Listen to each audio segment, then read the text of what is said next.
Hello, everybody. I want to welcome you back to the Dynamic Decisions podcast, where we explore the strategies that drive successful decision-making in the world of business. Why? Because the best decisions come from great conversations. I'm your host, Teasha Cable, CEO of C-Model Data, and my guest today has built revenue infrastructure from zero at every stage from Series A through C. He has set company records at SnapLogic and SLI Systems and now sits at the commercial helm of one of the most ambitious bets in agentic AI. He is the Chief Business Officer at the Agentic. He's helping founders launch production-ready vertical AI companies in 8 to 24 weeks across biotech, health tech, cybersecurity, and fintech. His name is Hans. Hans, welcome to the show. Would you tell the audience a little bit more about you and all the great work that you guys are doing at the Agentic? That was an awesome intro. Thank you so much for that. You're so welcome. So I'm Hans Sandhu, CBO of the Agentic, Chief Business Officer.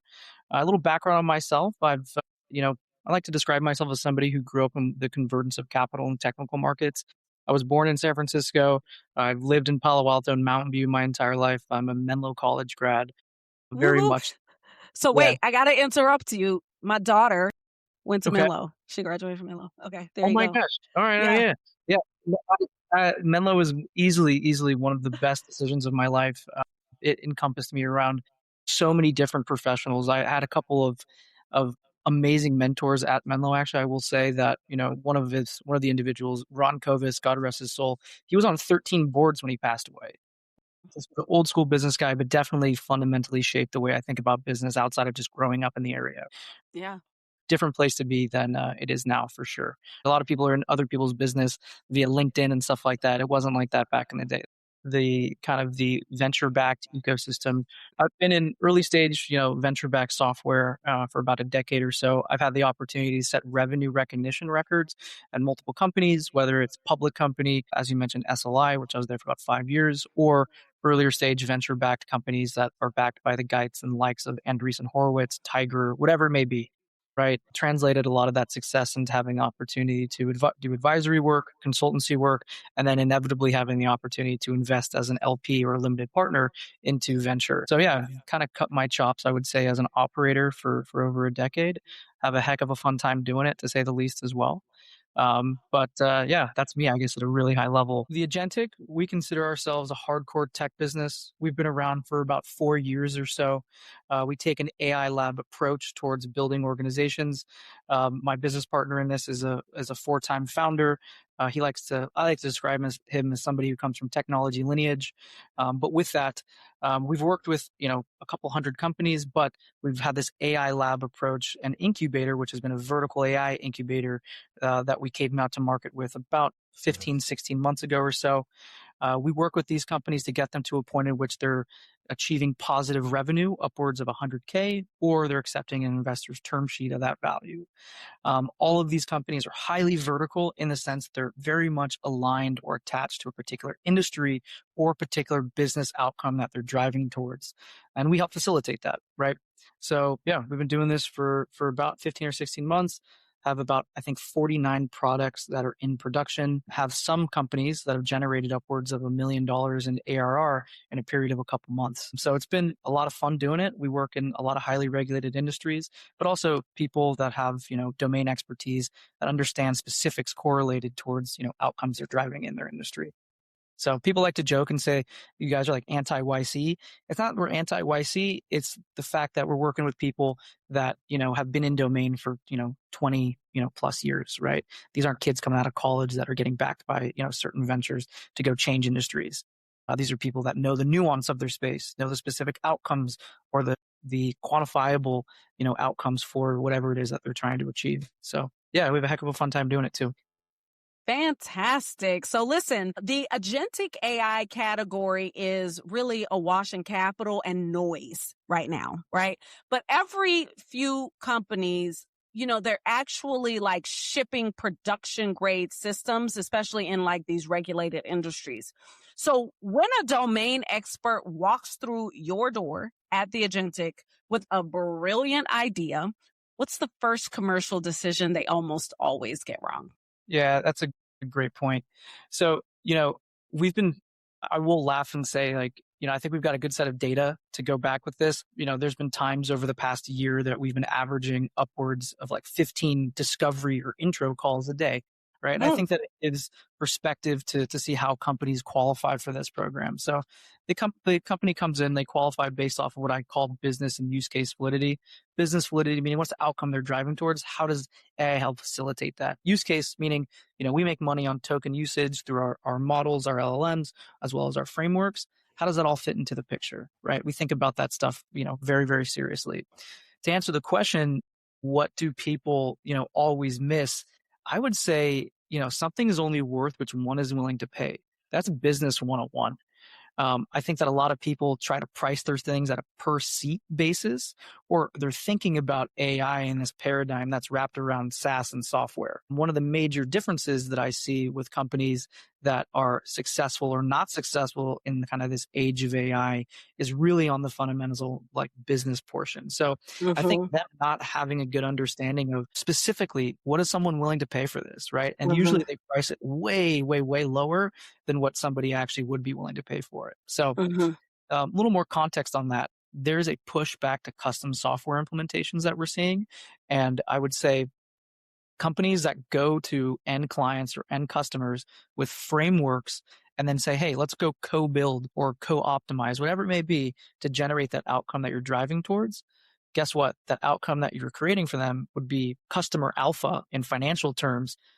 That is 3 to 10 times more worth than what's willing somebody would pay maybe for like a SaaS system or something like that. 155%. I can't help but to completely agree with you, especially because in the more complex areas, that out of the box SaaS system is not going to work anyway. And AI, we know, has to be fine tuned, right? You can't just assume that what it is, you have to be able to enhance it with knowledge and expertise, all the things in order for you to see success. Really, really good. Okay, so you've actually sold e-commerce search at SLI, integration at SnapLogic, for example, and now this reasoning infrastructure that decouples from the frontier models entirely.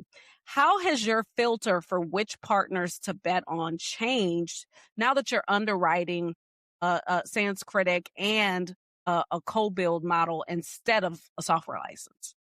Yeah, I would say relies on, we're talking about Menlo, fundamentals of business 101. It's only worth what one is willing to pay, right? So at talking about the history, I haven't talked about SLI in a long time, but talking about SLI, we sold recommendations and we sold tons of different things that were kind of at the cusp. They actually definitely did have, pioneers in AI associated to like the whole team, what they were doing. But I would say like, bringing on partners now versus what it is before, it's a cutthroat world out there in the world of SaaS, right? Deals are falling like over 35%, even though spend in technology is going up.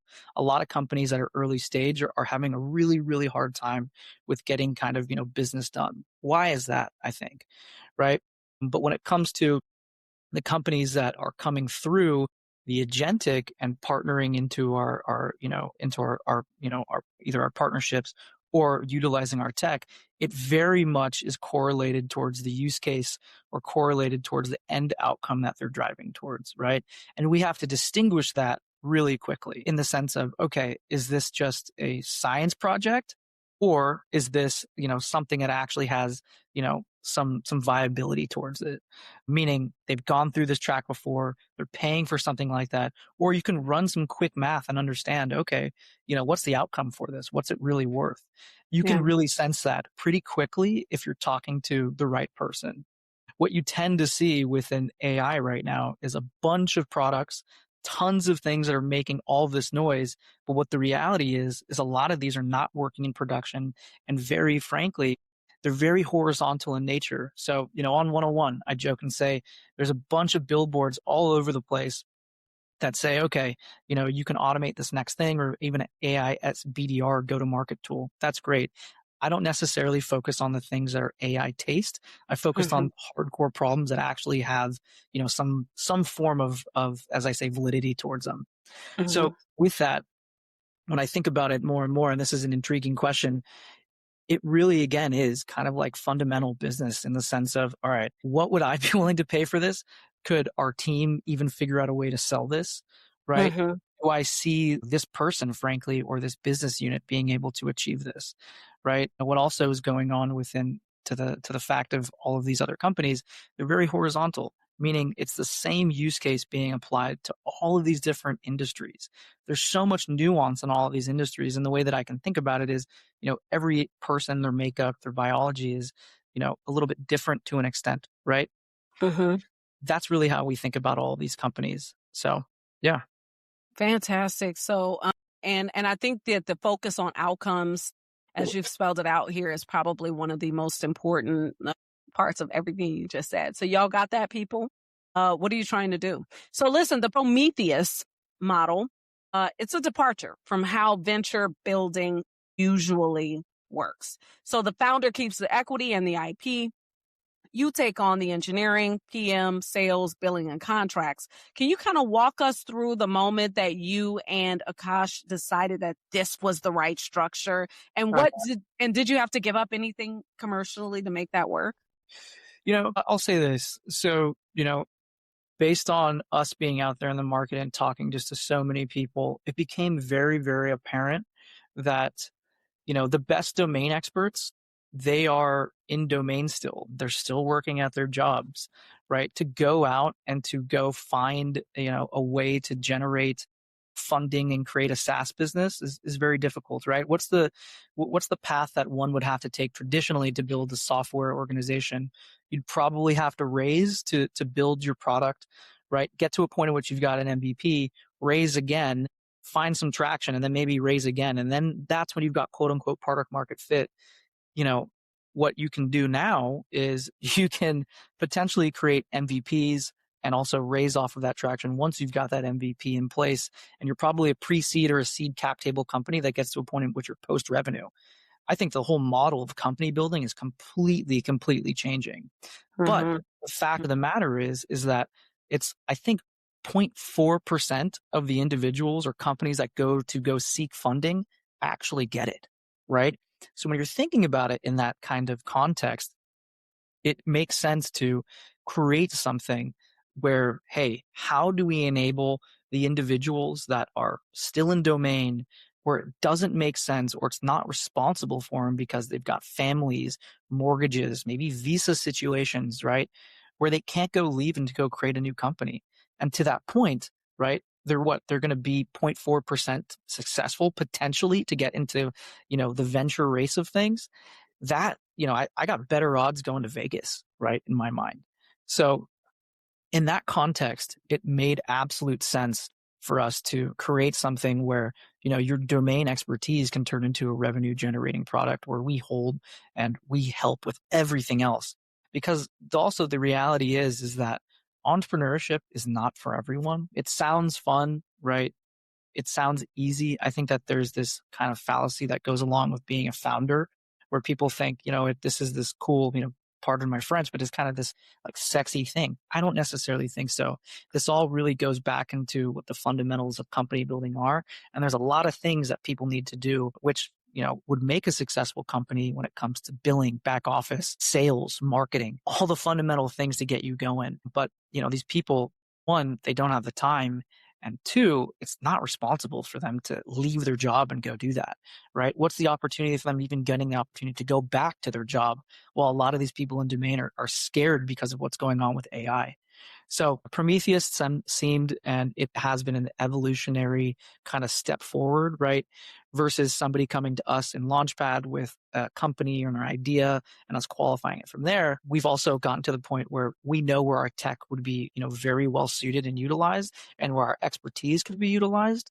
And Prometheus very much aligns towards that. So yeah, if anyone's ever interested, you can go on our site. We've got a call for I think it's over 400. It's going to turn into about 800 in the next 2 weeks or so with the new release we have on the site, where it's going to essentially, you can pick and choose and say, all right, I'm a domain expert in this field, this category. I would love to go create a product, right? How can I go do so? Well, guess what?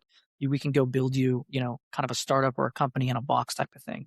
The expectation for them is that they spend maybe 6 to 8 hours a week on kind of building and also kind of training us to get that product in production and get it to a point which they can go to get their first initial design partners. So design partner meaning not a guinea pig or anything like that, but who would potentially could go use this, right? And if you're in domain, in industry, you probably have those connections. So yeah, it's been a pretty exciting path. We just launched this just a couple weeks ago. I'm seeing a lot of demand for it, but yeah, as I keep saying, it's been a lot of fun kind of context switching constantly on all of these different domains and use cases and people that are trying to make a difference in the world of AI now. So the agentic, it operates in these domains, as you were kind of just saying, where in your words, accuracy is not optional.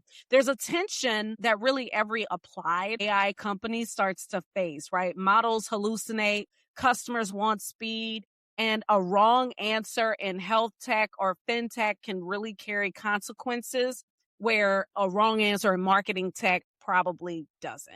Mhm. So what's your internal litmus test for production readiness? And have you ever had to tell a client that you weren't ready to ship? Yeah, so I would say it's twofold, right? Different industries act in different ways. You're 1000% correct. And one of the whole things that, has made our company successful has been accuracy, right? You can't have hallucinations in domains like life sciences and bio or any of these highly regulated industries, right? You can create catastrophic events. And the other thing towards this is that humans, it's easy to screw up, right? With an agent, they can screw up 100 times more, 1,000 times more, 1,000,000 times faster, and you won't even know what happened. Right? Mm-hmm. So these are things that we think about completely when we're building out and also working with clients and working with individuals. However, the one thing that I will say is it's been of the utmost importance in what is making successful engagements. And mind you, this is based off of the premise of what's going on in the industry. A lot of companies are getting to proof of concept phases. Mm-hmm. They're not getting to the point in which they're turning into clients or partnerships. Why is that? One, the tech just is not working. That's Right. number one. Two, the specific outcome from a business perspective has not been reached, right? And there's a lot of different reasons for all of this stuff. Every company and engagement is a little unique. But back towards what I see being the most important has really been general stakeholder management. And that sounds so simple and so Mm-hmm. ridiculous, but individuals, setting expectations for clients or for end partners, whatever it may be, and really, really honing in on facilitating that end outcome. Because the reality is that if you're doing things that have not been done before, Mm-hmm. what do you have to do, right? You got to put a little bit more energy and effort into making sure that all the people you're working with also feel that as well too, right? Mm-hmm. That's just a lot of communication and back towards, business 101 kind of fundamentals in my mind. Really good. And I think that if companies right are being honest as they're kind of experimenting and trying to launch, I think that what you're saying is 100% true. I think that we often underestimate the human part of this, the human hump to get over when you're trying to implement something new, right? Yeah. And I've done it like this all the years, or the way that it's actually done is like this. And then you've got to transform people into this whole new way of actually functioning. I know we find ourselves talking about this with the client because otherwise you're going to end up building the exact same stuff Yeah. that already exists in the world and has issues and problems and challenges. Right. So you've staked the Agentic's positioning on a thesis that the next generation of AI gets built by thousands of founders, not Yeah. 5 hyperscalers. So that's a contrarian bet, by the way. Yep. So what signal would tell you that you're wrong? So that the frontier model providers actually do consolidate the value. And then how do you reposition the business if you saw it? Yeah. So I would say that, this sense of AGI, I think it could be close. It could be not, right? I think that there's some individuals that are running to these companies that are saying it's right around the corner. Well, okay, that's for sure. But also too, there's the reality of what's occurring just in the world, right? I think that, the contrarian view for sure has been let's bet on innovative companies, domain experts to go kind of facilitate that next wave of AI, right? If the models get to a point in which all of this is just this is all nonsense, then I think we've got massively bigger issues than that. I think that the reality is that, domains and particular industries, they're sometimes a little bit hard to change, right? So again, the bet is that I want companies and I want, founder people that are in domain that understand the nuances of their domains to use their expertise, right? And use it as a point right now where it's actually really valuable, where they can actually create some stake in it. But yeah, it's hard to say, right? The AI it's changing literally day by day. It is. Which is an amazing thing, but at the same time, it creates a lot of fear. So. Mm-hmm. Yeah. All right. I want to go into what is my favorite thing to do. Okay. And so we're going to assess your decision making. Okay. And so to do that, I'm going to read you 4 statements. Each one of them actually represents a different way of thinking, a different decision-making persona. So after each one, you're going to tell me on a scale of 0 to 100% how much it resonates with how you actually make your decisions. Okay. So you kind of got to keep track too. So you only get 100% across all 4. Okay. Okay. So here's the first one. It's called the feeler. It's a values-driven leader. When I'm structuring a Prometheus partnership, I'm not just underwriting the founder's domain expertise. I'm asking whether they'll still be in the trenches when the things get hard, whether they'll do right by early design partners, and whether the business they're building actually pulls value into the ecosystem instead of extracting it. If that human read isn't there, the technology and the TAM don't matter. How much does that resonate with you? I would say at least 30%. Okay. Give me a little why. Yeah, it's nuance and the ability that's to back towards what we were mentioning, right? You're doing things that haven't been achieved before. When it gets difficult, people would, sometimes like to shy away, but it's individuals that really want to, get these things done. I want to work with people that say, okay, not necessarily no is not an answer, but failure is not an answer. People telling me that, absolutely, I feel much better about working with that person versus, it being a massive, TAM or business opportunity that we can go do. It really is, hey, we're doing things that haven't been done before. Let's find a way to go do it if things get rough, right? That's good. Here's the next one. It's called the planner. It's a strategic visionary. So every deal I close today is a chess piece on a board that extends 3 years out. The velocity program at SnapLogic, the 44 logos, the structure of the Agentic investor network, none of those were one-off wins. They were positioning moves for the next round, the next category shift, the next acquisition conversation. I'm always asking what optionality this decision creates or forecloses. Oh, yeah. Without disclosing too much of my business thesis and kind of strategy with this, I will say that is something I very much think about in regards to how we've evolved, our core business, our technologies, and also our programs as well. There's a lot of disruption to be made still, right? Yeah. So I would say, I guess I can go and say 35% at least for that. These are both like 100% on both of them so far, but yeah. That's the trick of the whole thing, yeah, right? No, right? Yeah. So I'm at 65%, but I don't know where I'm going to go from this. Here we go. The next one is called the counter. It's the challenger of assumptions. So the whole industry is racing to build on top of OpenAI and Anthropic. I'm betting the opposite direction, that decoupling reasoning from the LLM is the durable position. I question why model lock-in became the default, and I trust our research on memory and multi-perspective reasoning over the consensus that bigger models always win. Yeah, I love it. Okay, so I almost got, a cabbage thrown at me. I did and this was like over a year and a half ago. I did a talk at Microsoft that was a keynote that was essentially just saying, hey, there's another way to think about this. And without being too controversial, right? I don't necessarily think that you need to trust the likes of Bezos and Bill Gates with your data, your partner's data, and also your prompts, right? A lot of these models, when they come out, they cannibalize a lot of these early stage companies. 155%. Yes. Yeah.